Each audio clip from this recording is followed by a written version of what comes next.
Bonsoir à tous et bienvenue dans ce nouveau numéro du Rouge et Blanc. Évidemment, une grosse déception ce soir avec la défaite de Valenciennes, 1-0 à domicile face à Orléans. But inscrit par El Koumisti à la 38e minute. Mais ce qui est le plus rageant, c'est que Valenciennes a eu les occasions pour s'imposer. Le VFC a dominé avec 16 tirs contre 4 pour Orléans. Mais à la fin, c'est Orléans qui gagne 1-0 contre le cours du jeu. Et une fois de plus, l'impression que le VFC est maudit cette saison, que rien ne tourne dans le bon sens. Pour revenir sur ce match, on écoute tout de suite Rémi Boissier, le milieu de terrain du VFC. Avec Rémi Boissier, milieu de terrain du VFC. Bonsoir Rémi. Bonsoir. Rémi, je suppose que c'est une immense frustration parce que vous l'avez dominé ce match, vous avez les occasions, mais à la fin, le VFC s'incline à 1-0. C'est quoi ton analyse de cette rencontre ? C'est une grosse frustration parce que pour moi, on a tenu le match jusqu'à la 95e minute. On se procure beaucoup plus d'occasions qu'eux. Je trouve qu'on tient bien le ballon. Défensivement, on est présent. Offensivement, on crée du danger. J'ai pas retrouvé l'équipe d'Orléans comme a l'habitude de malmener les autres équipes. Donc pour moi, on a fait un très bon match. Mais on n'a pas fait le match parfait parce qu'on ne reprend pas les 3 points malheureusement et la frustration elle est là. C'est incroyable quand même ce nombre d'occasions, une erreur individuelle que vous payez cash et derrière par contre impossible de revenir. Ouais c'est ça, après l'erreur individuelle elle est humaine, on ne va pas accabler non plus mais on aurait pu gagner 3-1. On aurait pu, si on arrive à concrétiser ces occasions, maintenant c'est repartir encore vers l'avant. Et c'est frustrant parce que c'est toujours les mêmes discours. Parce que quand on fait de la merde, on le dit. Le coach nous le dit et il a tout à fait raison. Nous on se le dit aussi entre nous et on a raison. Mais là sur un match comme ça, comme on a pu faire contre Sochaux, ou comme on a pu faire sur la première mi-temps du Puy, je vois pas ce qu'on peut reprocher à l'équipe à part peut-être ce manque de réalisme ou ce manque de chance parfois qu'il faut dans le foot. Tu as déjà vécu ce genre de saison où rien ne tourne dans le bon sens ? Non, j'ai vécu des cycles où bien sûr c'est compliqué, c'est difficile. Mais à ce point-là, non, parce que tu vois que collectivement ou individuellement, on veut tous s'en sortir. On fait tous les efforts pour. À chaque fois, on a le week-end pour se vider la tête du week-end, du match, parce qu'on doit repartir au travail en ayant la sensation d'avoir bien fait notre travail sans prendre de points. Et c'est vraiment... c'est limite de la colère quoi, parce que voilà, quand on ne travaille pas, qu'on ne fait pas les efforts ensemble, ok, quand on nous tombe dessus, il n'y a pas de souci, mais comme ça, c'est rageant. Comment faire pour ne pas lâcher ? Continuer à travailler, c'est ce que le coach nous dit, c'est ce que le staff veut, c'est ce que nous aussi on veut. Maintenant, je peux que me persuader du fait que la roue elle va tourner. On peut pas. Mais quand hein, j'aimerais bien que ça soit depuis le début de saison. Maintenant, je comprends la frustration des gens, mais il faut qu'ils comprennent notre frustration aussi parce qu'on est tous dans le même bateau en fait. On est tous dans le même bateau. Il faut que tout le monde en prenne conscience. Et pas lâcher, malgré les vents contraires. Pas lâcher, ça fait partie de la vie d'un club, ça fait partie de la vie des joueurs, ça fait partie de la vie des staffs aussi, qui malheureusement dans ce monde tournent beaucoup. Ça fait partie de la vie du football en général. Et c'est pas en accablant l'un ou l'autre, ou lui ou elle, ou quoi que ce soit, que ça fera avancer les choses. Maintenant, on va retenir le positif oui parce que c'est comme ça qu'il faut avancer, mais comme ce soir il y a beaucoup plus de positifs que de négatifs pour moi à retenir. Merci beaucoup Rémi. Merci.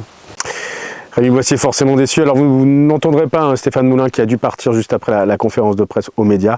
À la place, mais c'est très bien aussi, Jean Louchet, le gardien du VFC. On l'écoute tout de suite. Avec Jean Louchet, le gardien du VFC. Bonsoir Jean. Jean, on a l'impression que quand rien ne tourne dans le bon sens, le sort s'acharne. Encore une fois ce soir, défaite 1-0, après avoir pourtant eu les occasions et s'être incliné sur une erreur individuelle. C'est quoi l'analyse que tu fais de la rencontre ? Ouais, c'est un peu ça. C'est con, ouais, mais en fait, je trouve que quand on donne vraiment le minimum du minimum, bah, on se fait punir, on paye le prix fort, donc forcément c'est frustrant. On a les situations, mais maintenant, nous, quand on a les situations, ça tape la barre, ça tape le poteau. C'est dommage, mais maintenant, je pense qu'il faut assumer. Voilà, faut être là, faut pas. Faut faire front vis-à-vis de ça, quoi. C'est trop facile de baisser la tête. Et oui, bien sûr que le match on doit le gagner, bien sûr que c'est frustrant, mais on ne l'a pas gagné, on n'a pas pris de points, donc malheureusement les faits sont là. Il y aura quand même du positif, je pense qu'il faudra s'appuyer là-dessus, parce que je pense quand même qu'on peut difficilement nous reprocher des choses, mais en tout Dans cas, la combativité, tu veux dire? dans la combativité, dans tout ce qu'on met en place, et puis même le match. Enfin, je pense que quand on regarde le nombre de tirs, je les ai pas, mais c'est flagrant, mais voilà, c'est comme ça tourne pas. À nous de faire en sorte de, je sais pas si c'est travailler plus, je pense pas, mais en tout cas continuer, lever la tête, et à un moment ça va bien basculer, et puis on pourra en profiter. Alors on aimerait que ça bascule, mais tu as déjà vécu une saison où finalement rien ne tourne en votre faveur. Le coach disait en conférence de presse, quand on est mauvais on perd, et même quand on est bon on perd aussi, donc qu'on t'explique ça.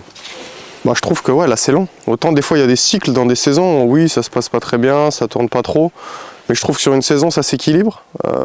Bon là ça s'équilibre pas tellement, mais non, je pense que si on avait les réponses on serait les premiers à les donner et à faire en sorte de continuer de travailler pour. Hein. Je pense qu'on a le temps de cogiter, on cogite tous sûrement beaucoup, et voilà, c'est notre travail, on essaie vraiment de trouver des solutions, on aimerait gagner, on aimerait que ça aille mieux, on comprend le dépit, mais on est encore plus dépité, nous les joueurs, parce que c'est notre métier, parce que on joue pour Valenciennes, c'est notre club, donc on aimerait vraiment faire beaucoup plus, je pense pas, parce qu'on donne vraiment, je pense qu'encore une fois ce soir, on a donné, maintenant il manque un truc et ça veut pas pour l'instant, c'est con. Comment faire en sorte que la roue tourne enfin dans le bon sens? Je pense qu'il faut enchaîner ces prestations-là, c'est ça le plus dur. Je pense par exemple au Puy, la semaine dernière on fait une bonne mi-temps, après en deuxième on prend vite un deuxième but, on s'écroule. Bourg on n'a pas lâché, ils reviennent à 1-1, on aurait encore pu plonger, on s'accroche, on gagne 3-1. Sochaux pareil, je pense qu'on prend un but, mais derrière il y a des motifs de satisfaction en tout cas, mais jamais dans le score, donc c'est ça qui est frustrant, à part Bourg là dernièrement. Mais je pense que c'est en gardant des prestations comme ça collectivement, en faisant un peu abstraction du score, même si bien sûr on n'est pas fou et on sait que ça va pas. Mais je pense que voilà, au bout d'un moment, quand le match contre Orléans, je pense qu'on le fait 10 fois, on doit le gagner au moins 8. Et si on fait ça sur tous les matchs, au bout d'un moment, les probabilités, les statistiques feront qu'on va en gagner. Mais c'est hyper frustrant. Et je suis à la fois fier des gars parce que je trouve qu'ils ont vraiment tout donné et en même temps dégoûté de ne pas avoir gagné. La priorité c'est quoi? C'est de se maintenir le plus vite possible désormais? Très clairement déjà c'est l'objectif. Il faut penser à ça. La priorité.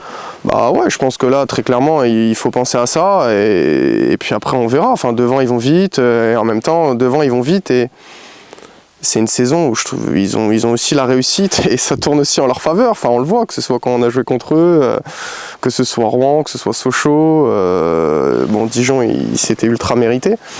Mais voilà, c'est con. Mais en même temps, une fois qu'on a dit ça, on n'a rien dit. Ce serait trop facile de baisser la tête. Donc, je pense vraiment, en tout cas, qu'il faut garder le cap et garder le positif des derniers matchs parce qu'il y a quand même du positif. Et puis voilà, de toute façon, sinon on n'avance pas et on arrête, autant tout arrêter. Donc c'est pas du tout l'objectif et c'est notre métier et à nous de sortir de cette merde, parce que clairement c'est de la merde. Merci beaucoup Jean. Merci à vous. Et au classement du national, le VAFC est désormais 14e avec 18 points. On en parlait avec Jean Louchet pour l'instant. La priorité des priorités sera le maintien en national. Et il faudra être solide la semaine prochaine, vendredi 6 février, où le VAFC se déplacera sur la pelouse du leader rouennais. Voilà, un gros match pour le VAFC en perspective, en espérant que cette fois-ci, la chance sera du côté des Valenciennois. Quant à nous, on se retrouve le vendredi 13 février pour un nouveau numéro du Rouge et Blanc. À l'issue du match Valenciennes-Saint-Brieuc. Excellente soirée à tous. N'oubliez pas, ça ne reste que du foot. Allez Véa quand même, malgré tout, on essaie de garder le cap dans la tempête. Dieu sait qu'elles sont nombreuses en ce moment, mais on s'accroche. Allez Véa, bonne soirée à tous et à bientôt.